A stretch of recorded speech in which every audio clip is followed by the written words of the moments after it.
దేశ ప్రజలకు శుభవార్త. రిటైల్ మార్కెట్లో 60 రూపాయలకు పైగా ఉన్న బియ్యం 29 రూపాయలకే ప్రజలకు అందుబాటులోకి రానుంది.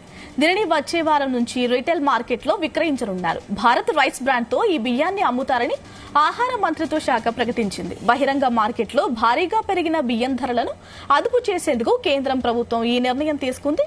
వివిధ రకాల సరుకులపై ఎగుమతి ఆంక్షలు ఉన్నప్పటికీ పోయిన ఏడాదితో పోలిస్తే బియ్యం రిటైల్ ధరలు 13.8%, హోల్సేల్ ధరలు 15.7% పెరిగాయి.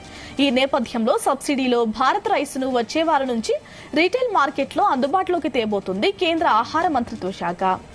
National agriculture cooperative marketing federation of India limited NAFED, national cooperative consumers federation of India limited NCCF కేంద్రీయ బండార్ రీటైల్ కేంద్రాల్లో బియ్యం విక్రయిస్తారు.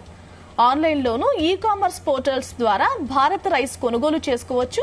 5-10 కిలోల ప్యాక్స్ లో అందుబాటులో ఉండనుంది. ఫస్ట్ ఫేజ్ లో భాగంగా 5 లక్షల టన్నుల బియ్యాన్ని రీటైల్ మార్కెట్లో అమ్మేందుకు ప్రభుత్వం నిర్ణయించింది. ఇప్పటికే కిలో 27.5 రూపాయల చొప్పున భారత్ గోధుమ పిండి, 60 రూపాయలకు కిలో భారత్ బ్రాండ్ శనగపప్పు విక్రయిస్తున్నారు.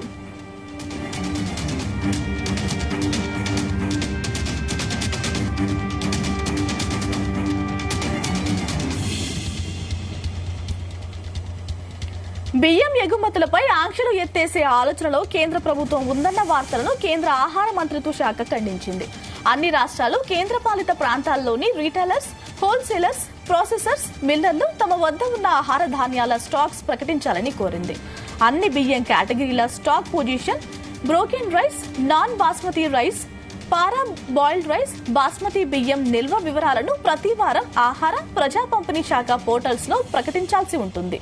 స్టాక్ పొజిషన్ తో ధరలు తగ్గే అవకాశం ఉందని ప్రభుత్వం ఆలోచన. బియ్యం మినహా అన్ని నిత్యావసర వస్తువుల ధరలు అందుబాటులో ఉండాలని తెలిపారు. గోధుమల ధరలు నియంత్రించడానికి ప్రభుత్వం వీకెండ్ లో ఈ వేలం ద్వారా స్టాక్ ను మార్కెట్లోకి రిలీజ్ చేస్తూనే ఉందన్నారు. మొత్తం 10.1 మిలియన్ టన్నులు విక్రయించాలని లక్ష్యంగా పెట్టుకున్నారు. ఇందులో 7.5 మిలియన్ టన్నులు ఇప్పటికే ఓఎంఎస్ఎస్ కింద అమ్మేస్తున్నారు.